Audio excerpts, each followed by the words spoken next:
North Jersey, we threw snowballs at the dad getting out of the car. Our driving cars where they pull over and they'd be like, hey, kid, I'm going to kick your ass. And you're like, oh, and you ran into the woods. Right? Yeah, that's a very Northeast thing. That is the Northeast. It is definitely. Yo, what's up? It's Chris Sims. It's Chris Sims Unbuttoned. It's the Thursday podcast edition. Connor Rogers and I are here. We're hanging. It's the free agency edition. We're going to hit it all. It's a doozy. Sure. It's a doozy. It is. Quick story here, too, on the snowball thing. Just so you got this, right? I had a guy, Jack Kleinert, back in the day, who's a really good football player, went to Princeton, played football there, right? Was a legend in our area, high school, went to my Ramapo High School. Okay. I was with my buddy, Rob Milanese at the time, and we were always into mischief like that, throwing snowballs at cars and shooting water balloons with the huge slingshot at people from 400 yards away, where we had that happen once, and the cop walked into his beach house, walked upstairs without the search warrant, and looked at us and just said, give me the slingshot, because we had hit like some people mowing lawns from no joke 400 yards away. Those were nuts. Those were nuts. Like three-person slingshot. Right. It was dangerous. I don't see those anymore. No. I think that kind of phased because somebody out. was like, I got hit by one and it ripped off the skin on my back. I don't have skin anymore. So it's probably not good. But either way, one of those days we're doing the snowball thing.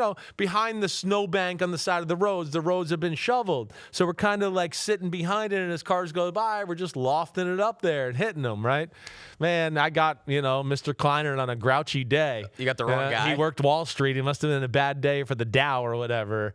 Man, he was after your ass? He was after us. He thought about chasing us, and I don't know what we were thinking. First off, we threw it. We should have just stayed there, and he might have not saw us. But we got up and we heard the screeching of the tires, and we ran, and we were in like an open field, and it was like, oh, now he knows who we are. Me with like my big blonde hair and all that. You didn't have to chase and you. then just a few minutes later, it's like his wife calls my mom. My mom's like, what the hell did he do? Did Big Phil get involved? He didn't get involved with that one. There's some other ones that we can go down memory lane where we got involved before, but not in that one. Yeah, I felt bad, and actually I think as years went by, he felt bad because he's like, damn, they were kids and I was having a bad day, but that was one of those stories. It was probably just like the final straw for him. Did you guys ding dong ditch at all? Ding dong ditch? That was always huge. Ding dong ditch, maybe throw a snowball in the house when they open the door. That is a step above. Yes. We didn't have the cojones. So I had a friend, Rob Milanese, again, a UPenn wide receiver, right? Legend in the Northeast here. Yeah. Awesome. Him, and then my tight end, Rob Barabee, who played tight end at Princeton. And, I mean, they could run. Like, we went to Penn State camp, and they ran 4.5. Right. They were like those kind of guys. Rod Barabee's dad was a pastor. We were in his neighborhood ringing, throwing snowballs in the house. Pasture. That's a good one. Okay? Yeah. So we're in that neighborhood. So now my friend Rob Milanese does it. He throws it in there. And he's the guy that first answers the door. He comes, answers it in a robe, and he throws it. And, of course, my friend runs. He's running down the street. I'm in the car at this one. I'm not involved in this one. And he's running, and, he thinks I'm fast. No, he looks behind him. This guy's an athlete. I mean, he's on his heels in the robe. Did he have shoes on? He had like slippers on. Oh my God. So he took off in the slippers and the robe. And I mean, he is on his heels, right? His wife must have called the cops. By the time the chase ended up, guess where we were? Right in front of the church where the pastor was. And of course the cops came and they had to deal with all that. So there's a little trip down Sims memory lane of mischief. Now you get to do 150 Hail Marys and 700 Our Fathers. Exactly. And then you kids can do 30 hours of community service and never do this again. Right. Oh, man. Yeah. Good times, good memories. Yes. Loaded show. Free agency. We got hidden gems for you. Yeah. You're in the right place if you care about the guys that might get a 1-year, $5 million deal. And then Sims and I in week 7 are like, how the hell did this happen? How did that happen? Exactly right. But before we get to those, Superlatives is a good way to kind of lay out the framework of this class. Yeah. The top of the class, what contract's going to be crazy. Best free agent on each side of the ball. Yeah. Offense and defense. Yeah. To me, Chris, it's not easy. No. Offense, to me, I tried to factor in what trajectory they're on. So not like, you've had 40 sacks the last 3 years. Like, you're the best free agent. Yeah. Like, projecting value. Yeah. Like, what kind of impact can you make? I went with Alec Pierce. You're not crazy. Because you have, absolutely installed it in my brain, like explosive plays. Yeah. And this guy's gotten better. And he's done more at times with less. He has. In his situation. Yeah. Where his best football might be ahead of him. he could be an insanely high-end number 2. There's a world where he evolves into some team's number 1. Agreed. Or he gets on a team where it's like, wait, we don't have it. We got 2 kind of 1-ish, 2-ish type of guys, and we just spread it out to both you all the time. But I'm not mad at you there. I mean, Alec Pierce is somebody, first off, yes, I'm a fan of, and I think you'll remember back, I kind of, put myself out there about him coming out of Cincinnati. I ranked him ahead of guys like Garrett Wilson and Chris Olave, because I was like, wait, this guy's bigger. He's got more structure to him. The traits. And he's every bit as fast as them. Yeah, volleyball background. Yeah, a volleyball background. I mean, the family lineage was all athletes. So, that's one that certainly was in the running for me. I don't want to copycat you, but that was probably the first one that came to my head. Actually, the second one. It is rare where we get to a place here where you go, wait, one of the best centers in football is there? Tyler Linderbaum? Doesn't really happen. Right? Doesn't happen much. You see that? Got a guard in, David Edwards from Buffalo, where you go, damn, a guard of that caliber free to be had? Rasheed Walker, franchise left tackle-ish. Right, he's one of my categories for sure. So it's just like, wow, there's some good ones there this year. Tyreek Hill's out there. I'm going to go with the quarterback though, and Malik Willis still though. I am. I'm a believer in Malik Willis. Yes, you are. You've been carrying this flag. I have. The beginning. I have. So I'm going to go with that. Now, where that ends up, I don't know. I'm going to bet that it is Arizona. Right. I think it's all kind of laying it out that way. Yeah. To where they could pay him, again, real good money, but not, okay, it's altering our franchise. Whether it's a 2-year, $60 million deal where they give him $40 million guaranteed or something like that, I could see that. But Malik Willis, in my opinion, has a chance to be a franchise superstar type of quarterback. I watched some throws of him yesterday because I was just like, I've really been on the bandwagon hard. Yeah. Let me make sure I feel as good about this. One last quality check. So I kind of went back to his games last year, and I just came away and I went, okay, I'm right. I feel really good about it. We'll see how it shakes out. I get it. But from my evaluation of what I've seen on TV and watching him on film, I mean, tremendous. Where he's come from to where he is now. I mean, he is a machine throwing the football who can really step on the gas and throw lasers, and he doesn't lose control of the ball. His mechanics are really good.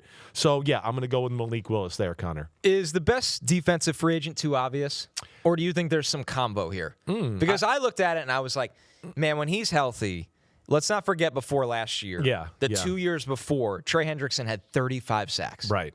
And he plays the run. Yes. So it's like, I get he was hurt last year, and he is older, but if he's back to the form he had the 2 previous years, he can kind of change how the front 7 looks for any team. I think so. I mean, he's certainly one of the obvious answers at the very top. And then the value of the position, like you've mentioned, all of that, yes. I think he is in that combo.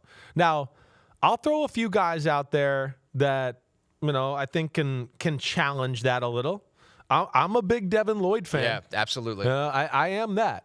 And, to be different again with you, because I do agree with I think Trey Hendrickson there. I'll go with Devin Lloyd. Devin Lloyd is what everybody's looking for at the NFL position, at the linebacker position in the NFL. Do I wish he was a hair more downhill reactive in the run game at times? Yes, I get that. But still, I don't come away watching him going, oh, he's not physical or he doesn't bring it. I think in the right situation and the right defense, and I even think about like the Giants, would they want to make a play for him or do something like that? Right. He's one that I look at, and then his ball skills and pass game defense is through the roof good. That's where he's special. So I think you're right in probably that Trey Hendrickson's the best free agent out there. Jonathan Gennard, for the reasons you talked about, is up there in that conversation because he can add that same value that you talked to. But after that, I think that's where I get into Devin Lloyd in that category there. Yeah, just what he does in space, like you said, Chris. That's what makes the linebacker highly valuable, not just valuable. Yeah, highly valuable. Usually when you talk about defenses that are fast, they usually have linebackers that are fast in the middle that make you think that, because you're like, wait, every lane, every running hole, it's always closed. Holy crap, right? We thought about that. The 49ers are a fast defense. Well, it was Dre Greenlaw and Fred Warner and Azeez Al-Shaair and like all these guys were like, they were fast. There's no doubt about that, right? So that's a big part of it. I am a big fan of his. Our next one, favorite couple, player to team, a.k.a. an ideal signing destination. I'm kind of taking the low-hanging one here, but Tyler Linderbaum to the Giants. Yeah. John Michael Schmitz got better last year, but I don't look at him as the franchise center. Linderbaum knows hardball. I think in front of Jackson Dart, I'd love to see an accomplished high-level center for as long as that tenure goes. Mm-hmm. And Schmitz has guard flexibility. It's not like you just throw him off the roster. No. And they're going to want to run the ball. Yeah, exactly right. Usually with those type of guys, to your point there, they like guards can play center, centers can play guard usually. So big centers can play guard. So you have that ability. And I think that's one that certainly makes sense. I could see that. Another one that I'll throw out there, and I don't know, because the Giants are one that I have thought about here. And I thought about them with Devin Lloyd or maybe a Quay Walker, right? But I'm going to go with the Miami Dolphins and Quay Walker. I'm going to go that just because, again, it's the GM and a coach that are from Green Bay. I do believe Jeff Hafley liked Quay Walker and what he could do there. I know they got Jordan Brooks. But them together is freaky in the middle. Brooks is unbelievable in the run game and not so good in the pass game. And Quay Walker's probably the opposite. The balance. Right? So it's a little balance there. So that's one that made sense to me when I kind of went through it.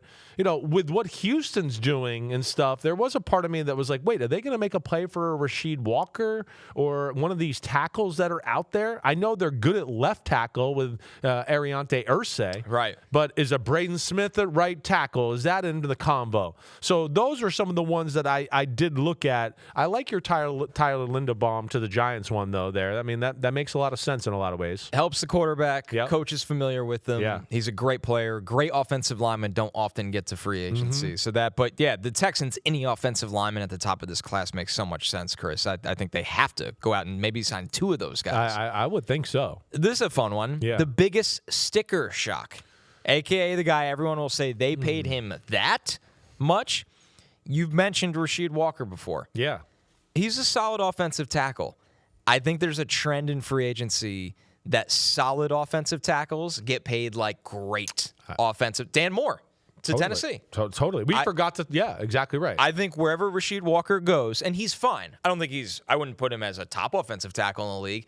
I think the number of people are going to be like, wow. Yeah. Because these guys just at age 26 don't really see free agency. Usually not. And teams need a floor at the offensive line. Exactly. I think it's going to be a big deal. I would not disagree there. I would think that he gets probably more than what people expect on the open market. Yeah, north of $20 million a year. Yeah, and he's been there. He's done that. People like that aspect, I think, of what you're talking about of like, wait, I've seen him against NFL competition rather than trying to project and figure it out with a rookie and drafting and everything there. He came from a Green Bay where they know how to coach O-line, LaFleur, and everything they do. They're pretty advanced in pass protection and the run game. So I think that's one that I'm with you there. I think that's going to surprise some people.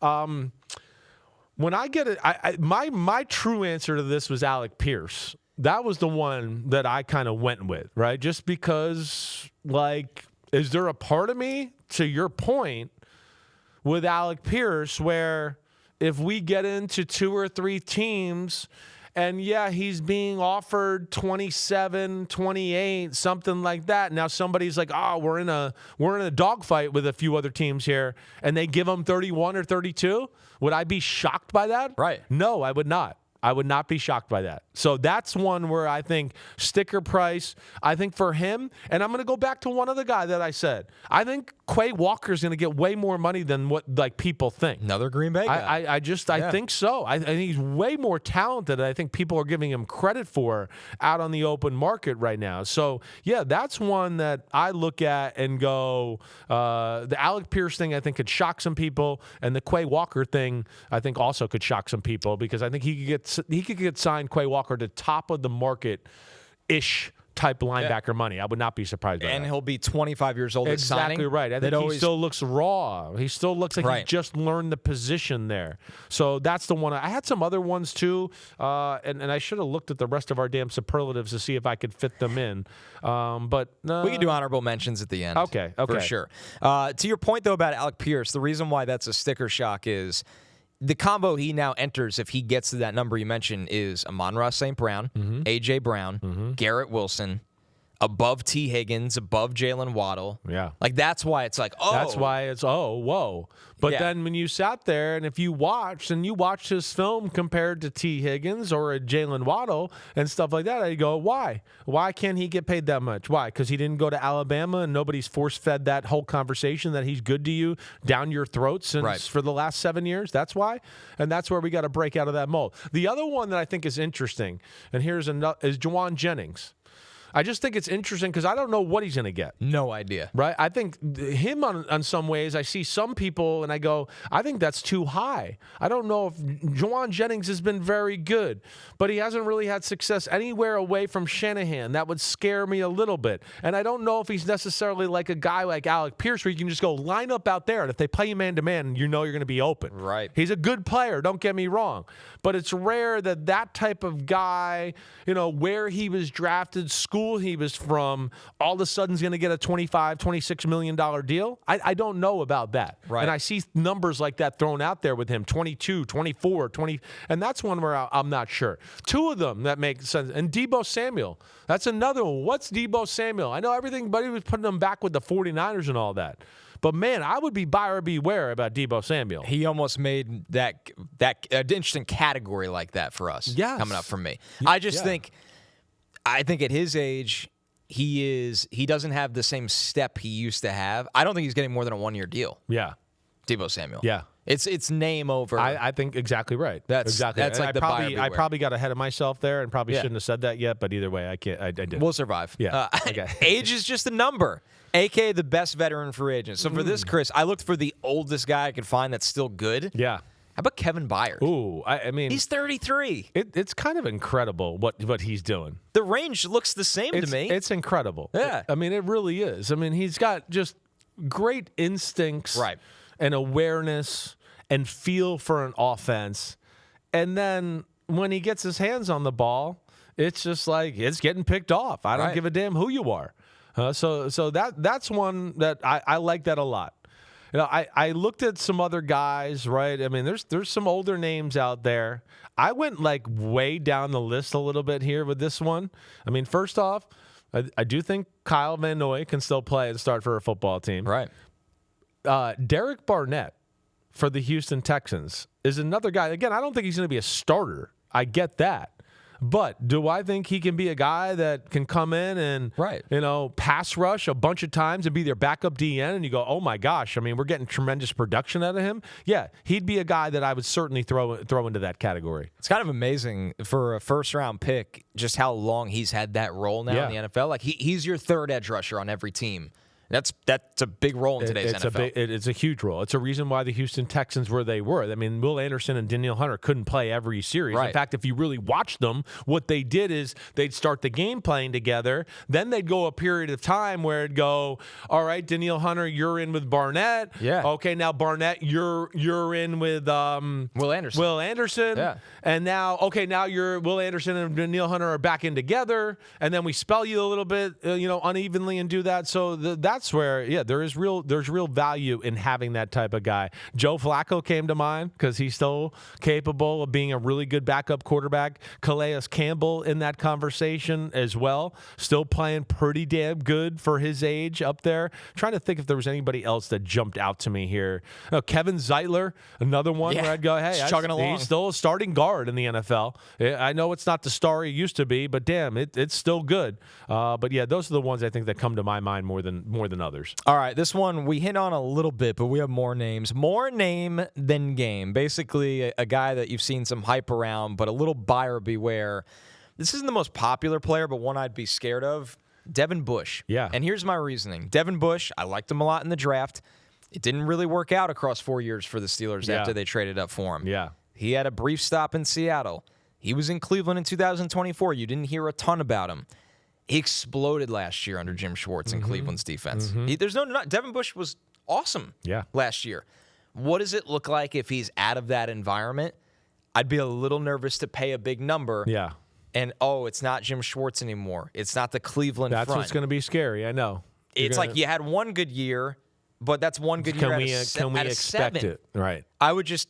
I think he's going to get a good deal, and good for Devin Bush. It's not easy to be a former first-round pick that really didn't work out, and you find it year 7 in the league. But it would be buyer beware for me. I understand that totally. It would be. This is, to me, sometimes a scenario where you think there's going to be a market, the player maybe outpriced himself, and he ends up signing that 1-year deal because he goes, wait, nobody wants to give me a 3-year deal because of the one big year. And everyone's going to go, no, we got to see another year. We're not sure about that. I think that's where we get into that one. So I'm with you there. Yeah, my one here is Deebo Samuel. And that's the one. I'm sorry that I went too quickly there. I get ahead of myself and start talking, and I don't stop. But, yeah, that's the one that I look at. I mean, Deebo Samuel was having a hard time getting open his last year with the San Francisco 49ers. I mean, one of the problems with why they can beat Kansas City in the Super Bowl was because Kansas City was like, we're just going to put one guy on you, and you're going to be locked. You're going to be locked. Unless Shanahan has some screen or play action to get you the ball over the middle, you can't get open. So that would scare me. And then, of course, he's a car crash type receiver where you worry about the body falling off. So that's where I think you get into that. That's a good one. You know, the other one that I'll just say that's scary out there, and you brought up his name earlier, is Elijah Vera Tucker, because he's freaking good. Really good. But can he stay on the freaking field? Flip a coin. Is anybody going to be able to really go, okay, we'll pay you a long-term deal and give you money and guaranteed money and go off of that? I don't know. And that's where, you know, that's a tough situation for him. And I think that's one where the Jets haven't signed him yet because I don't think anybody knows what his market is. No, I think the Jets are going to kind of sit back in the weeds and let it play out a little bit. Hopefully we get, nobody really liked him, and we know what he's made. We'll give him a little bit more than maybe everybody else wanted to, and we got our guy here once again. Exactly right. Yeah. So that's more name than game. Yeah. The next 2 segments after this are just going to be all about more game than name. We'll get you the hidden gems. Okay, good. Because I was about to throw out some more names here. We got hidden gems for the next 2 segments. Okay. The team that needs to spend, Chris, they got to go out and spend the money. To me, because they have it and they think they have the quarterback, it's got to be the Tennessee Titans. I think so. Tons of cap space. They're up there. New scheme under Robert Saleh. Yeah. Cam Ward was throwing to me last year. Yeah. You know, besides some nice moments from the rookie receivers, we watched it and we're like, what is he supposed to do? The common fan doesn't know anybody on the Tennessee Titans. My Aunt Wendy, who loves football, she's 74 years old. She loves it. She watches every Sunday. She doesn't know anybody on the Tennessee Titans except Cam Ward. You got to change that. There's a basic litmus test for success a little and stuff like that sometimes. Just say it out loud and you go, oh, well, that's not why they're very good. You're right. I can't name anybody else on the team. I can't. So, yeah, obvious one there. New stadium coming as well. You got to build the hype. Prop it up, right? New coach, all of it. You want it all to go the right way. Washington, with being as old as they are and how they kind of built their team, where they kind of went all into let's have a good first year. And then I don't think either one of us were fans of what they did in year 2 with paying and overpaying older players like Deebo Samuel or some other defensive linemen and everything that we talked about there. Von Miller had too big of a role probably for this stage of Von Miller. Signed the damn defensive tackle that the 49ers drafted from the Jets. Didn't work at the Jets. Exactly. From drive me nuts. I know. I'm forgetting from South Carolina. Javon Kinlaw. Javon Kinlaw. There we go. That was the deal where my jaw fell to the concrete. So there was I think there was a lot of people there. So there you go. Yeah, they got to flip that. I mean, we know a lot of the teams, but the team I'm going to just say it right out. It's just because you're on the verge, you're almost there, is the Chargers. The Chargers have the most cap space as we sit here right now. You're a playoff football team. You got a quarterback who's a Super Bowl caliber quarterback, and now it's time to go get one more playmaker on the offense, get some speed for the Mike McDaniel system at receiver, and then on defense, we need some pass rushers. We need some difference makers on the front 7. They got a lot of good on the front 7, but again, a guy that's a marquee name that people would know and go, oh man, we gotta reorganize our offensive game and a game plan attack here because this guy's that good. They don't have anything like that in Los Angeles. So I just say it because I go, hey, you're good. It's there. You got the coach. You got the quarterback on a favorable contract as it's sitting here right now, and it continues to get the salary cap going up and all that. And I want to go, if you want to take over LA and take it from the Rams, this is your year to go spend and make that happen. So, yeah, I look at them to go, they're in the Super Bowl window, and this is the year you can maybe put a foot through the window and really become one of the top 4 or 5 teams in the sport. And I'll be interested to see if they spend that money. As soon as you said that in McDaniel, I instantly thought of Rashid Shaheed and Calvin Austin. they need somebody like that. They got some good receivers. No one's denying that. But just someone that can run by people every snap. Everybody's big at receiver. Well, they have Quentin Johnson, big, but build-up speed. Trey Harris, who they took in the second round, bigger, but more build-up speed. Right, Keandre Lambert-Smith, who KLS, who I know they like, right, but how much they like, but yeah, exactly. McConkey's quick, right? He's your slot jitterbug type guy. He's not your guy that we go, we're going to give him reverses and he's going to turn the corner for a 70-yard gain. That's your Rashid Shaheed or that type of nature. I don't expect Tyreek Hill to be back there. I don't know. Looking at it from the outside looking in, I would think Mike McDaniel might be just like, I've had enough of Tyreek Hill in Miami and all that stuff. Yeah, I'm with you on that. Speaking of Miami, they're my team that can wait for a bargain. To me, Chris, there's two ways of looking at this. There's the team that they can bargain shop. The Dolphins, to me, are the team that let's reset this year. Let's get this Tua money out of the way. I understand maybe they'll be connected to Malik Willis, and I get it. But they're a team like, let's let the new regime try to kind of wipe out the – I mean, it's just, I don't even know what to call it, like congestion of poor asset management, bad salary cap. Let's try to compile and clear some space. So the Dolphins, unless they go out and get Malik Willis, I just don't see why they'd be overly aggressive in free agency for this season where it's just a retooling year for them. Definitely. I look at them. I look at a team that we just kind of spit out a second of, the New Orleans Saints, who have been in cap purgatory forever. And you finally got, it looks like, a quarterback here. So, yeah, I think value is going to be important to them. The team that jumped to my mind more than any, though, is the Eagles. The Eagles, just because they're so good, their roster is so complete in so many ways, and Howie Roseman has such a good eye that I feel like they can kind of play the angle of, like, we're not that desperate for anything. We'll let you guys spend all the money on the big players. We trust our scouting. We have a few guys that we think are every bit as good as the big players, and we're going to get them for half the price, for next year. I think they're the team that can probably sit back in the weeds and kind of let it all happen and play out. Almost like really what the Patriots were doing in their prime. The Patriots never got involved in the first week of free agency because they're like, wait, our team's pretty good. We're set. We're going to wait for all you idiots to go after the headline grabbers and all that and the news and the splash. And then we're going to get in week 2 with players that are going to be like, I can't believe I didn't get signed. Okay, I'll take this. Fine. And it goes from there, and then you walk away as a team going, damn, we got 3 guys that, we think are awesome, and we paid like below market price for them. That's pretty awesome. So, yeah, the Eagles are that team for me. And part of the reasoning with that, Chris, is they're the masters of the compensatory pick. Yes, they are. Like Howie and the assistant, Alec Hallaby, who's one of the analytical masterminds of that operation.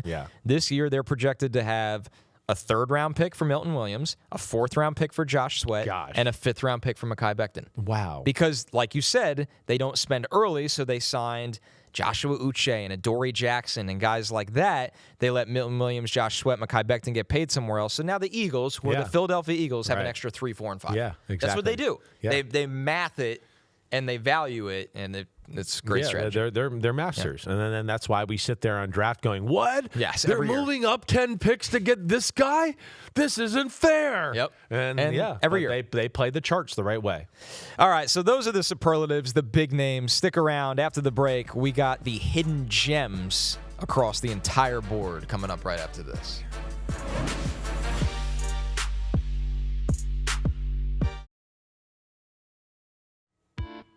Free agency hidden gems, basically across the board at most positions. I didn't do a quarterback, Chris, because there's no such thing as a hidden gem quarterback. Not really. Malik Willis is no secret anymore. Yeah, I know, right? I mean, he's as hidden gem as you're going to get. Now, I still, to that point in that conversation, I had some people that pushed back against the things they've heard me say, right? As far as about Malik Willis.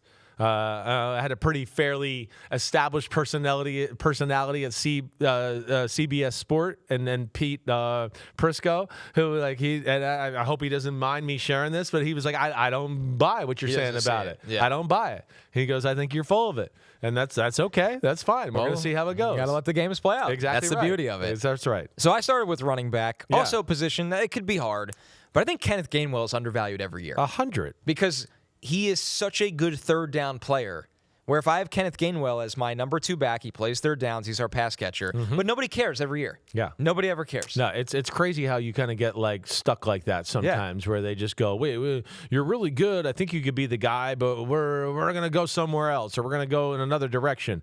Gainwell's phenomenal. So I'm with you there. I mean, it's a great one. The other one, I mean, we know Rico Dowdle's out there. That's really good. But I'm not going to say I feel that way. Kenneth Walker, we know. I think is damn good. But just a little more hidden. One, I'm a Rachaad White fan of the Tampa Bay Bucks, right? Or previously the Tampa Bay Bucks. Right. Not that I think he's a superstar, but I think he's a guy, again, if he does have to be a starting running back, I think he can do it. He can be a bell cow guy. He's your perfect number 2 running back. That's where I like him. Right. And then who I think's being lost in the shuffle of this whole conversation of Breece Hall and Kenneth Walker, that really would be, maybe this is top line, but I'm still going to, is damn Travis Etienne deserves a little more respect than he's getting right now. Nobody's talking about him. I want to say that's my real hidden gem, even though that doesn't feel fair to say that about a guy that was a first-round pick. Yeah. But nobody's talking about him. Right. Travis Etienne was phenomenal last year. Travis Etienne runs hard. Travis Etienne can catch the ball out of the backfield. So I just feel like he's one that everybody's forgotten about where I go, he's going to go to a team and make them better instantly. I like him a lot. Watch it be the Chiefs, and then everybody's like, oh, God. Oh, gosh, he is good. What were we thinking? That's my usually prediction. What it takes at times. Yeah. How about a wide receiver? This isn't a deep market, but there's a couple guys out there after Pierce. Yeah, well, I mean, the first guy, and you kind of said it, and who's not getting enough there, you just said it with the Chargers before, is freaking Rashid Shaheed. I mean, Rashid Shaheed, I think you know my thoughts about him. He's a step below Alec Pierce. It's that kind of guy. So, yeah, I look at him and go, like, if you want to change your team, Chargers, and get explosive plays, if you're the Denver Broncos and you're looking for a guy that, I need somebody that Bo Nix can throw a 60-yard post to, right, and we don't have to go on a 12-play drive every time. I mean, that's to me where I fall in love with Rashid Shaheed. And then you couple that with his returning ability, that's where I love that one. I mean, he's special that way. He's a game changer in that capacity. Yeah, I mean, Shaheed, it feels like he's just undervalued in the league all the time. Like year 2 as a 25-year-old, he had over 700 yards. Last year, across 2 different teams, he had almost 700 yards. Exactly. And it's what he does without the ball. Exactly. What he does without the ball, he opens up people, and I would say he wasn't necessarily in the best positions as far as like passing offense, success, and formulating an offense around you. So that's one thing you look at. The other one I just think that is a little bit like we just talked about with Travis Etienne. That's not a crazy off-the-board hidden gem, but I just feel like not getting the credit deserves is Wan'Dale Robinson. That's right. 1,000 yards this year. I mean, 1,000 yards, he is your prototype slot receiver. Right. He's phenomenal. Like one where I hate to say it because I'm like, I hope the Giants get him back. I want the Giants to get him back. But damn, I mean, Wan'Dale Robinson can be a 2 or an unbelievable purely slot 3, however you want to make it. But I think that's another one that I look at to go, how come he's not getting a little bit more buzz in this situation? Any other receivers that jump out to you that way? The guy I want to see somewhere else to see if he can handle more of a workload, Jalen Nailor on Minnesota. That's a good one. Because it's like, Nailor's solid when he has to play, but he's in an offense with Justin Jefferson. And when Jordan Addison is there, he falls back down another scale. It's a 6th-round pick. It feels like when he's got opportunities, been good. He's a pretty tough player as well. He is tough, yes. I mean, he's just turned 27 years old. He's not going to get a crazy contract. If he ends up being someone's number 2 with a new opportunity somewhere, I think Nailor's a solid, like a bargain rack kind of signing. I hear you there. Yeah. I do too. I mean, whether it's, we got to force him to make a really solid 2 or he's like the best 3 in football. Right. That's where he's perfect for. So I like that one. I'm trying to see if there's just anybody here on the long list of guys that just jumps out to me. What do you think of Romeo Doubs? Well, I like Romeo Doubs. Me too. I was just looking at him. Now, we've had the little bit of spells of inconsistency, and I think there's some off-the-field stuff with Romeo Doubs, and he's had some injuries, that he's had to deal with. But there's no weakness to his game. He can kind of do everything. Not a total burner, but fast enough that he can beat you deep. Right. He's great in contested catches. He catches the ball over the middle, and he's pretty tough and physical that way. So, I do like him, and I don't think Green Bay will re-sign him. So, too many guys there. Too many guys there. Exactly right. Tight end, I had to really dig deep for this one. Yeah. Because everybody knows who Dallas Goedert and David Njoku are. Yeah. Charlie Kolar has just kind of been in this number 3 tight end role his whole career. My list, yep. There's a little draft bias here because I really liked him in that draft. And guys that can block, Chris, stay on the field. Exactly. Charlie Kolar can block. Charlie Kolar can block. That's why he was a Baltimore Raven. He was on my list too. Again, you said Isaiah Likely. Where oddly enough, another one I just go, I don't understand why there's not a little more talk about him. You said Njoku. The one I go to, and it's a little of the similar reasons you're just saying, is I said his name earlier, is Cade Otton. Right. Cade Otton's that kind of guy too. Cade Otton showed the ability when 2 years ago with some of the injuries with the Bucks and the receivers where they were like, wait, we got to throw you the ball. He did pretty damn good in the pass game. Yes. And he can block. He can do that too. So, yeah, he's one out there that I think is going to be a little bit more valued by teams that are looking for complete tight ends around the NFL. That makes sense. But, you hit on the big ones, and I think Charlie Kolar is one of those guys out there that has a chance to be in a new team, get featured a little bit, and we all go, damn, he's a pretty good freaking football player. This next one's a tough one. Offensive line. Yeah.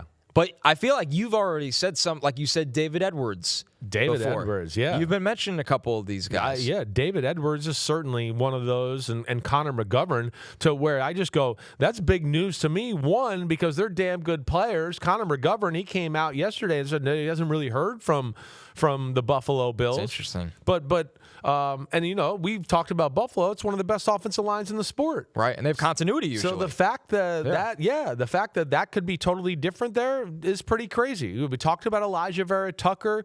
Braden Smith is the guy that I look out there to be the most interesting to go, man. I mean, been a part of a really good offensive line. It's only year 9 we're going into. Right. Still has good athleticism, knows how to play the game. Like, he's one that I feel like you might be able to get for a value and go, damn, we have our starting right tackle here for the next 3 years. Which is hard. Right. 2 guys for me. Yeah. Cade Mays from the Panthers. Ooh, good one there. Because can probably play center or guard for you. Right. At a pretty good level. And then one that it's got to be the right fit. Chris Paul from the Commanders is not going to help your run game, but he keeps your quarterback off his ass. He's got incredible feet. He doesn't get beat in pass pro at guard, and he's not going to get crazy money. So if you have a lot of bullies around him, like our center can run block, the tackle next to him can run block. We have a tight end that can move people, but we need sturdiness at pass pro. Chris Paul, never hear his name. But I think he's someone that can help an offensive line a lot. I don't disagree with that at all. And teams that are looking for pass protection help, that's where he's going to come in really handy. Defensive line. Yeah. What do you got in this group? Well, defensive line, we hit on Derek Barnett a little earlier. Here's another one for a guy that I think is a hell of a football player that's been in a spot where there's been other good hell of a football players around him. Kingsley Enagbare, right, from the Green Bay Packers. Teams that like big physical edge guys that are like almost oversized or like, oh my gosh, do we really have a 275-pound outside linebacker type of guy? New England would like that, like a Vrabel. And then also on third down, you can go, hey, he's actually strong enough to go in there and play 3 technique and rush the passer that way. That's what John Franklin Myers does. Exactly right. That to me, he's a guy that I look at and go, Green Bay's not going to be able to resign him between Rashawn Gary and Micah Parsons and other guys they got on that defensive line. But, like, he's going to go somewhere, get a little bit more money than people expect, and going to be a starter for somebody on that side of the ball. So, he'd be the one that I'd look at right now. You know, it's funny. I have 2 guys from the Patriots on this list. The first one, and I'll get to the other one later. You talk about him all the time, Kairos Tonga. Yeah. Big, can beat people as a pass rusher. Definitely. Great size, undervalued all the time. Yep. They already have spent some money on this group where maybe they let him walk, but consistently undervalued, especially getting after the quarterback a little bit from the interior. The opposite is Roy Lopez from the Lions, who just is going to 2-gap and plug the run. Yeah, sure. There's him. DJ Reader's going to be out there. Again, with like big guys that are getting older, they usually don't fall off that quickly. Right. Really naturally big guys, you know what happens when they get older? They actually get bigger, and they don't lose a lot. They might lose a little bit of explosion or all that, but he's still a guy that I look out there to go, he's going to help a football team in some way. That's a good one. I'm trying to look. Let me just make sure, too, if there's anybody else I'm missing in as far as interior interior D linemen that I want to throw out there. I think those are the ones. I think those are all the good ones I'm cool with there. Yeah. On the edge. Yeah. Pure pass rusher. Yeah. And you brought up Kingsley, who's kind of like that big end. Yeah. Is there a more pass rush first kind of guy that's interesting? I saw the sheets, and you got the same guy that I got. Okay. Well, I mean, Malcolm Kuntz is the guy, right? Malcolm Kuntz is the guy that everybody kind of should know about as far as a fan, but nobody realizes it because you're the Raiders and you were opposite of Max Crosby, and he got all the headlines. Malcolm Kuntz is a guy 3 years ago at the Super Bowl that Max Crosby gave me a really hard time about, because I was always making these comments about the Raiders don't have enough blue chip players. So Max Crosby sat down next to me and he goes, "Hey, I got a bone to pick with you." And I was like, "Oh gosh, geez, not Max Crosby." Yeah, he got a bone. He's like, "I always hear you talking about we don't have enough blue chip players." He's like, I disagree with it. I disagree with it." And Malcolm Kuntz is the guy he brought up. So yeah, I get that. The other one is K'Lavon Chasen. If I really have to be different than you, would go. He improved his career with what he did in New England. Right. Showed that he was more versatile. Yes, he can rush the passer. Yes, he can play the run. Kind of looked at as a bust because he was a first rounder in Jacksonville that didn't work out. But he'd be a guy that I would not be surprised if he got a pretty little penny out here on the free agency market. Kuntz is interesting because the buy-in, there's two reasons why you'd buy in. One, he was coming off a season-ending knee injury from 2024, so maybe he wasn't 100% 2025. Number two, how many times did the Raiders just get to pin their ears back and rush the passer last year? That's a very valid terrible. point. It's a valid point. They were terrible. No. So Malcolm Kuntz, who's an undersized, explosive edge, if he's on a team that's like second half, we're up 2 touchdowns, got to close out the game, get off the ball and go. Who knows what those stats Instead of look 4.5 sacks, maybe he has 9. Yeah. Maybe he has 8. What do you think happens to Odafe Oweh? I think he's going to get paid too much. Oh, yeah. Like, it'll course correct, like, whoa. Yes. I that's what it does feel like. Like, he's the guy I almost picked him for contract that was going to make us go, what? He's getting that? Because, again, the numbers aren't going to back it up, but some of the metrics are going to back it up. That's right. Pressures, his size, his age, all that type of stuff. To me, the most underrated, and I guess if I was also going to be different with you than the Malcolm Kuntz, is I don't understand why Jalen Phillips isn't getting a little more play. Right. I mean, Jalen Phillips, to me, was starting to round into, okay, he's totally back from tearing his Achilles tear form at the end of the year, right? Where you felt like, okay, we're a few years out now, and now he's starting to look like that guy. And I think he has superstar potential. But I feel like because he left the Dolphins and he's got that injury, it might end up being some sort of a value signing for a team here. I'll be interested to see what he gets on the open market here. Right, because he's another guy where you can kind of project like an upwards trajectory of, maybe he's a star after next year. Exactly. Yeah. He has that possibility. And at the very least, he's your starting defense end who's physical and can do it and has no physical limitations. But yeah, there's that star component that he, I'd be willing to pay him. But I just feel like I don't hear the buzz that I thought I'd hear about, Jalen Phillips here. Maybe teams like it that way. So, did we have breaking news? What do we got? Oh, the Trent McDuffie trade. This was rumored. This is rumored, and if you pay attention to news, and you can look this up, Les Snead made a little comment about this yesterday. I'd like to add an all-pro to my secondary. And everybody, and I had a little birdie that got in my ear about this a little at the Combine, because they went, wait, we talked about at the end of the year, the Rams need secondary players. They can't play man-to-man, right? That was our complaint about the Rams. Right. They can't play man-to-man. Well, Trent McDuffie, all he does is play man-to-man. And the guy that coaches the secondary with the Los Angeles Rams, ding, ding, ding, is Jimmy Lake, who coached him at Washington. So there's a connection there. Jimmy, I've known Jimmy because he coached down in Tampa Bay when I was there too. It's highly regarded. So, yes. Yeah. So with all that, that's what makes sense. That's big news right there. It's a whopper of a trade when you hear this. Oh, you got to pay him. And I think that's why Kansas City's looking at it going, wait, we got to retool our team here. And, we want to keep Kelsey for one more year. We still got, Mahomes and Chris Jones and all of that. And they're probably looking at, like, we can't play a corner Trent McDuffie's going to command top of the market type money at the corner position. He's going to be one of the 2 or 3 highest paid guys in the sport, and he's worthy of that accomplishment. Go ahead, let me hear it. McDuffie, 25 years old. You don't see a lot of 25-year-olds that have had the success that he has get traded. He's 25. The return on this one is the Rams' first rounder this year. That's the 29th pick in the draft, not the Falcons' first rounder. Gotcha. So the 29th pick in the draft, that's a big return. That tells me the Rams are going to be out of the quarterback conversation. They're maybe. We'll see. I don't know if it 13, matters. Yeah. I've agreed with you the whole way on that. Right. They're 5th and 6th rounders this year, and then in 2027, a 3rd. So 4 draft picks. 4 draft picks. Hey, he's an all-pro corner. He can do it all. He can play zone. He's a lockdown, man-to-man outside corner, and he's rare in that he can play in the slot almost every bit as good. He's a phenomenal football player. That's big for the Kansas City Chiefs. You know, the Chiefs are huge for them. They're $8 million over the salary cap right now, so they're looking at it going, wait, we can't pay this guy $30 million a year at corner. We can't do it. And we got some other holes on our team that we got to fix and figure out. Like Chris Sims just said, we need some defensive linemen and some front seven guys that can make a play or do something that way.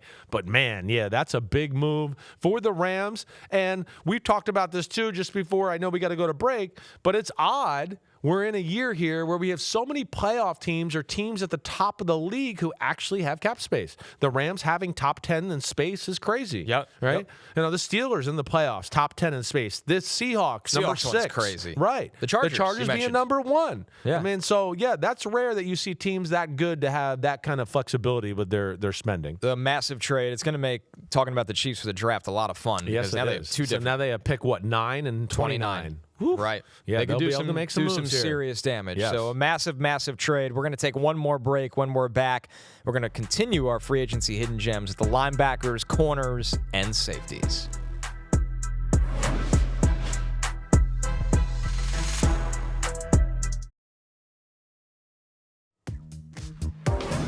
We continue our free agency hidden gems, linebackers, corners, safeties. In here, linebacker, Chris. This is a good linebacker draft. It is. And it coincides with a good linebacker free agency class. It definitely does. I mean, there's some players there. We've talked about Devin Lloyd already. We've talked about Quay Walker. Right. Quincy Williams of the Jets is out there. You talked about Devin Bush before. Nakobe Dean's out there. There is definitely starting. Bobby Wagner is going to be out there. So, they're starting caliber middle linebackers. Kenneth Murray, he's out there as well. I wouldn't be shocked if the Cowboys made a play for some sort of linebacker in free agency here, too, to see where that goes. What do you think of Caden Ellis on the Falcons? Yeah. He was the guy to me where I'm like, you never really hear about him. He gets to rush the passer a little bit as well. The Ellis family, they just fly around like lunatics. They're psychos. They're absolute as lunatics. physical as it gets. Yes. Yeah. I can't imagine what that living room was like growing up of all of them just beating the hell out of each other. I'm surprised they're kind of letting them out of the building there, honestly.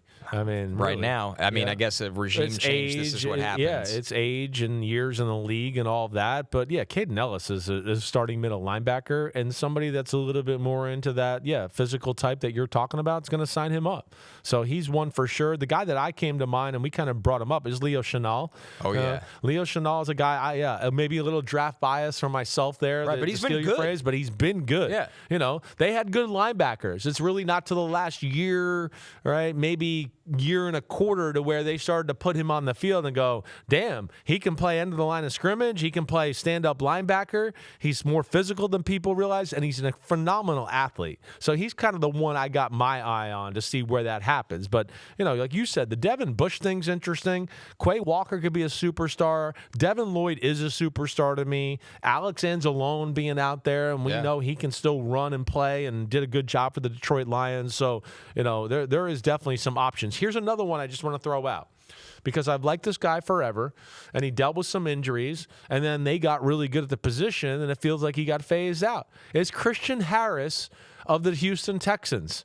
Christian Harris, when he was playing, Almost forgot about him. I mean, 3 rockets up his ass. You talk about fast linebackers. He was as fast as they got, but they got LZ Shair. Right, they had Blake Cashman, who came in for a year. That's right. And that kind of hurt it. Then they drafted To'o so, right? And then, so he got phased out a little bit there. Yeah, he's been kind of the lost guy. But to me, like, would I be shocked if he got on somewhere and then next year we're like, damn, who's this Christian Harris? He's phenomenal. He could be that guy. Corner, pretty deep group. Yeah. I mean, we were ripping through the names in the break. Who stands out to you here after that kind of first tier? Okay, yeah. Corner is the one where I just told you during the break. I was like, I didn't write one down all the way. I think the one I'm like, Greg Newsome, if you just ask me out of the first tier of go guys, or I go, man, he can still play nickel and be really damn good. I do like Greg Newsome. And I think it was a tough situation where, hey, the Browns knew they didn't want to pay him. They traded him. They wanted somebody that was maybe more of an outside corner. Then he's got to go on the run, on the fly, and start for Jacksonville right away. And it wasn't his perfect showing. I get that. But, man, there is still movement and short area quickness that I look at to go, damn, he's a good player. I always like Amik Robertson for under the radar guys. Yep. Amik Robinson, scrappy, perfect nickel, tackles, covers really well. So those are two guys that are kind of flying under the radar that I really like. But I do want to talk about some of these big guys too as well. My recency bias is what Josh Jobe was able to do in the playoffs for Seattle, where I'm like, Josh Jobe might go somewhere to be a full-time starter as Seattle kind of picks who they want to pay, and they could pay him. They got more money than anybody. Jobe was phenomenal. Jobe was really good. I think Jobe is more consistent than Tariq Woolen.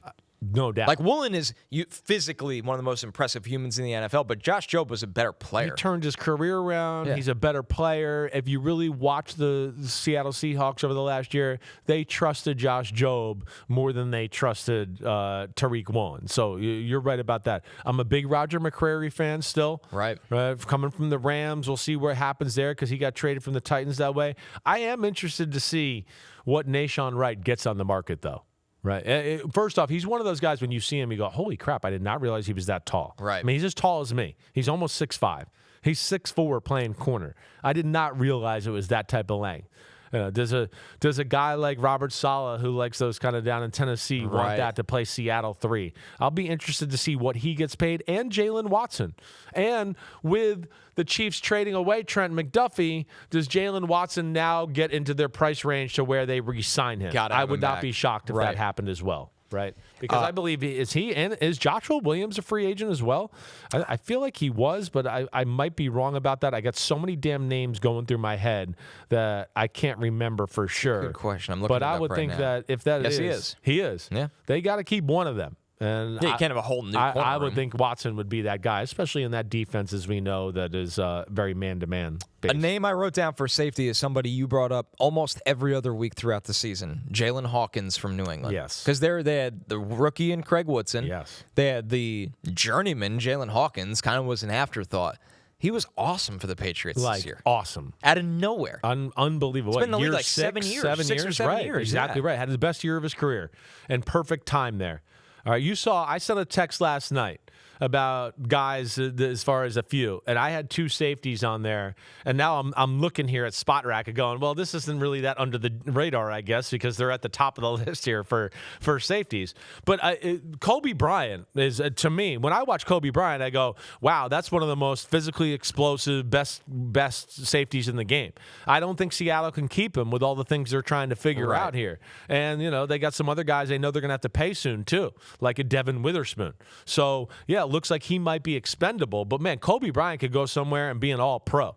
And then off of that, Brian Cook from the Chiefs, where again, you just go, are the Chiefs going to have a secondary this year? What the hell's going on? It's really nuts, the timing of this. Brian Cook's got size. He can fly.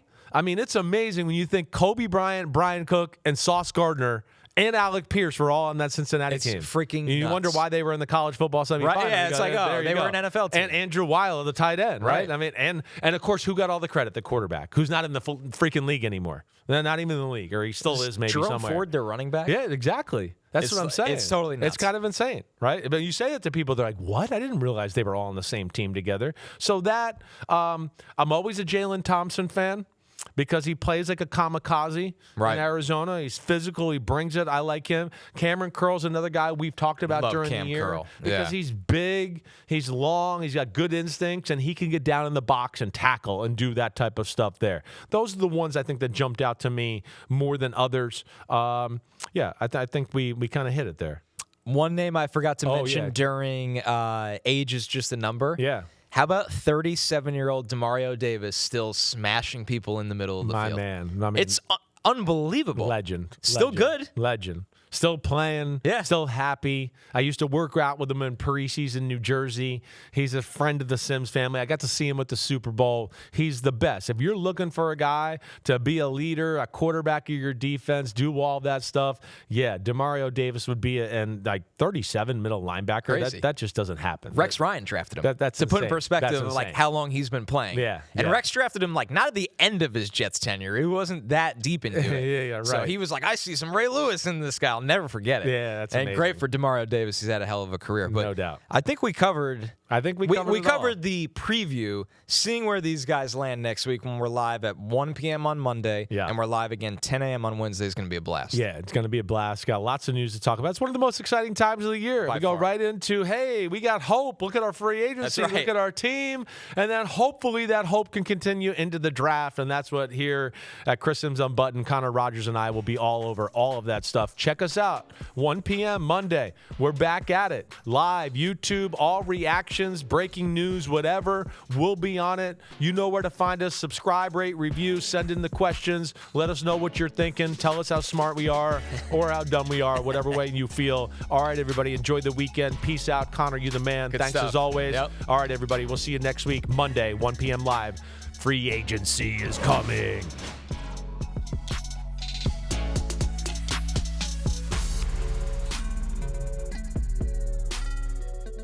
Yo, thanks for watching, homies. We are now in the NFL season here on Chris Sims Unbuttoned. Hit subscribe to get our weekly picks, game recaps, film deep dives, and much, much more. Thanks again for watching. Subscribe, rate, review. Peace out. You know where to find us.